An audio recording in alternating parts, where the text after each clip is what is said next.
Hey everyone, in this video I'm going to show you how to file taxes in Credit Karma.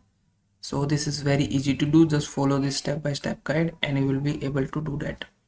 So the first thing you need to do is just download the Cash app, or you can also visit the website, because they have changed the name, because Cash Credit Karma no longer offers tax filing services, as they have sold their platform to the Cash app in 2020.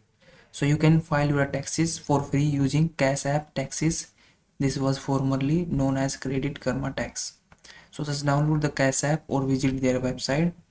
Once you open up, simply log in your account, or you can also create your account if you are new to their platform. On the Cash App home screen, simply go to the banking tab and scroll until you find a free tax filing option. After this, follow the prompts to begin entering your tax informations.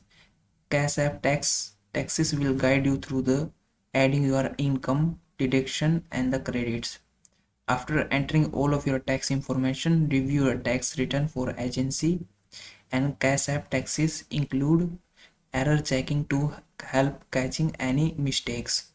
So when everything is correct, simply submit your return electronically, and Cash App Taxes supports both federal and the state filing for free. So that is how you can file taxes in Credit Karma. If you found this video helpful, please like this video and subscribe to my channel.